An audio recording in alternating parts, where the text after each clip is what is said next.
मौजूदा हालात इकोनॉमी के, और ऊपर से फ्लड भी आ गया है, अब हमारे पास मजीद चैलेंजेस का एक कहते हैं ना इजाफा हो चुका है। माय गॉड, इनको शर्म आई कि आप अपने सिटीजन्स को मर रहे हैं। वो जैसे मैंने कहा, डॉक्टर नहीं है, मेडिसिन नहीं है। नमस्कार दोस्तों, हिंदुस्तान की बात में आपका स्वागत है। यहाँ हिंदुस्तान की हर खबर आपको देखने और सुनने मिलेगी, साथ ही पाकिस्तानी समाचार भी देखने को मिलेगी, इसलिए चैनल को सब्सक्राइब करना और बेल आइकॉन दबाना ना भूलें। धन्यवाद। कोई जगह भी नहीं है और 2500 आज बच्चे पैदा हुए अंडर द ओपन स्काई। ठीक, बिल्कुल ठीक। क्या आप लोगों को, what kind of people are you? 3 गुना प्राइसेस हायर हो गए हैं, by the way, not only twice. Future plans क्या हैं इकोनॉमी के लिए? कोई नहीं, जीरो, पीरियड। फ्यूचर तो है ही नहीं इकोनॉमी के लिए। और इंटरनेशनल प्राइस खाना वो क्या एडिबल ऑयल का कम हुआ है तो इधर प्राइस बढ़ गए हैं, तेल का कम हुआ है इधर भी प्राइस बढ़ गए। तो मेरे ख्याल में इस हालत हो गई है कि वो मिफ्ता तो रोने लग गया जब बात कर रहा था। वो किस पे रोने लग गया? वो अपने परफॉर्मेंस पे रो रहा था, किस बात पे कल रोने लग गया?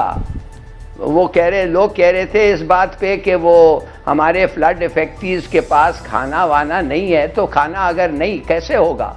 क्या प्राइसेस कम कर दिए हैं कि इन बेचारों के पास जो पैसे नहीं है वो खरीद के वो पहुंचा सके वो खाना उधर?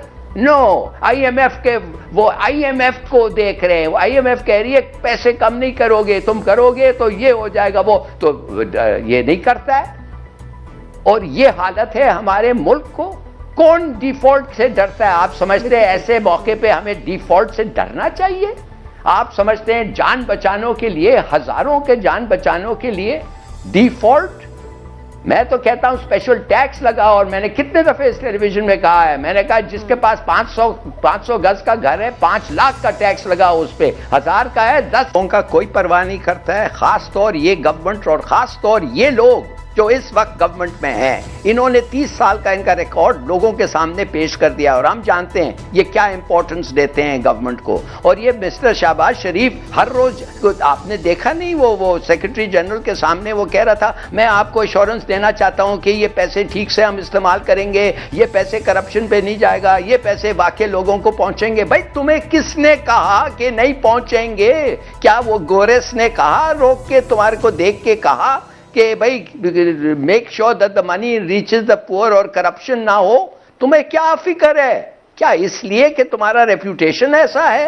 क्या वजह है कि तुम कह रहे हो किसी को कि ये पैसे हम नहीं खाएंगे?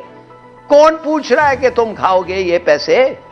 You see, look at this, देखिए प्लीज अंडरस्टैंड, इनका कोई स्टैंडिंग नहीं है, स्टैचर नहीं है। इनके बारे में लोग सब जानते हैं, इसलिए मैं आपको कह रहा हूं इनको कोई परवाह ही नहीं है। ये क्यों कह रहा है मुफ्ता इस्माइल? इसको मैं क्रेडिट दूंगा। वो अपने बिजनेस कम्युनिटी को कहता है खुदा के लिए 1% आपके प्रॉफिट से 1% दे दें, लोग मर रहे हैं।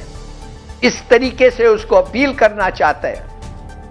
वो टैक्स लगाओ, फ्लड टैक्स लगाओ, लो इनसे पैसे और मेक श्योर कि ये पैसे देते हैं आपको। यार खुदा के लिए, we are citizens of one country, a nation. ऐसे नेशंस नहीं बनते कि अमीर बैठे हुए हैं परवाह नहीं करते। तो इकोनॉमी की ये हालत हो जाएगा कि ये तबाह हो जाएगा, इट विल बिकम वर्स। इसलिए स्टेबिलिटी जब तक नहीं आएगी, इन्वेस्टमेंट नहीं आएगा। अब आपको मैं क्या बताऊं, आपको इन्वेस्टमेंट इधर नहीं आ रहा है। पाकिस्तानी खुद इन्वेस्ट करने के लिए तैयार नहीं है, फंड्स देने के लिए, फ्लड के लिए तैयार नहीं है। कह रहे हैं किसको दें, हम मानते नहीं है इनको दे सकते हैं। माने वो कह रहे हैं कि फेडरल गवर्नमेंट को हम नहीं दे सकते, इसलिए हम उन पे एतबार नहीं करते। ये हालत है आपका, और आप फिर कह रहे हैं कि क्यों। मुल्क में यकीनन फ्लड के हवाले से काफ़ी हम कह सकते हैं कि सैलाबी मुतासरीन मौजूद हैं, सैलाब से काफ़ी लोग मुतासर हुए हैं, और साथ साथ उनकी जो एक हम कह सकते हैं ना क्रॉप्स हैं, उनकी जो इनकम है, उनकी जो ओवरऑल बिजनेसेस हैं, वो बहुत ज़्यादा उससे इम्पैक्ट लिए उन्होंने। तो इट मीन्स कि यहाँ पर इकॉनमी के लिए चैलेंजेस बहुत मौजूद थे। अगेन फ्लड के आने के बाद भी जो है वो चैलेंजेस में मज़ीद इजाफा हुआ है। हम कह सकते हैं कि UN सेक्रेटरी जनरल भी यहाँ पर मौजूद है और उन्होंने काफ़ी पूरे दुनिया से अपील की और कहा कि पाकिस्तान अभी मुश्किल हालात से गुजर रहा है, पाकिस्तान की IMF के पॉइंट ऑफ व्यू से भी डेट जो है वो वेव ऑफ किया जाए और वर्ल्ड बैंक का भी डेट वेव ऑफ किया जाए। वो भी आज के प्रोग्राम में डिटेल डिस्कशन करेंगे कि इसका क्या इम्पैक्ट हो सकता है। लेकिन अगर जस्ट पूरी इकोनॉमी और स्टॉक मार्केट के ऊपर नज़र डालें तो यहाँ पे एक फ्लैट नोट विटनेस किया जा रहा है, मतलब एक्टिविटी इतनी ज़्यादा जो कि एक नीड ऑफ द आवर भी है और साथ साथ रिकॉर्ड भी है, और हम कह सकते हैं कि जो इन्वेस्टर्स काफ़ी अर्से से जिसका वेट भी कर रहे थे वो अभी मिसिंग दिखाई दे रही है। मौजूदा हालात इकोनॉमी के और ऊपर से फ्लड भी आ गया है, अब हमारे पास मजीद चैलेंजेस का एक कहते हैं ना इजाफा हो चुका है, इसे कैसे कंट्रोल किया जाए? मैं एक तो चुनाव साहब की बात से मुत्तफिक हूँ 100% जी कि जहाँ लोगों का नुकसान हुआ, नाकाबिल तलाफी नुकसान हुआ है, और जाहिर है कि जिनका नुकसान हुआ है उनके लिए तो बहुत तकलीफ का बायस है, लेकिन बहैसियत कौम हम भी उनके दर्द और दुख में शामिल हैं और जो मुमकिन है वो कर रहे हैं। इस जो फेज़ है हमारा वो तो इस वक्त रिलीफ का है, किसी तरह से लोगों को रिस्पांस दी जाए, रिलीफ दिया जाए।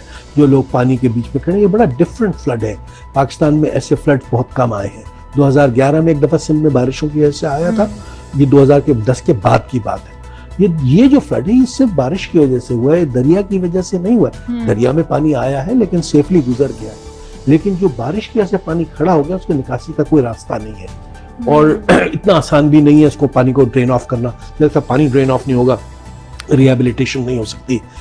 तो ये चैलेंजेस तो हैं, लेकिन जैसे चुनाव साहब ने फरमाया कि असल चीज़ ये कि this is the time to plan things in a manner कि ये जो भी डिज़ास्टर था, हर डिज़ास्टर के साथ एक इकोनॉमी अटैच्ड होती है और अल्लाह ने चाहा तो जो नुकसान हुआ है वो तो हुआ है, उसका तो कोई तलाफी नहीं है। मैं हरगिज़ ये नहीं कह रहा, लेकिन क्या तो सब शुरू से शुरू करना पड़ेगा। जी we have to plan things in a manner कि ये जो 25-30 बिलियन की अपॉर्चुनिटी है और अल्लाह करे कि बाकी दुनिया इसको समझे, क्योंकि इस डिजास्टर में जो सबसे अहम चीज़ है कि ये क्लाइमेट चेंज हमारी वजह से है नहीं। Exactly. ये तो डेवलपमेंट की वजह से हमारे हम रहे हैं और अल्लाह ना करे ये ऐसा है कि रिकरिंग होगा, तो ये क्लाइमेट चेंज रिवर्ट करना बहुत मुश्किल काम है। तो अल्लाह ना करे कि ये फिर से हर 2 साल 4 साल के बाद ऐसी सिचुएशन आए। तो इससे पहले कि ये आए हमारे पास एक टाइम विंडो है, और अगर बाकी दुनिया हमें सपोर्ट करती है, मुझे पूरा यकीन करेगी, तो इसको बहुत quickly but in the national interest इसको किया जाए। यहाँ मैं एक चीज़ की और वजाहत कर दूँ कि वैसे तो पूरे मुल्क में ही नुकसान हुआ है, लेकिन अनफॉर्चुनेटली सिंध में सबसे ज़्यादा हुआ है और this is the centre of disaster. Sindh में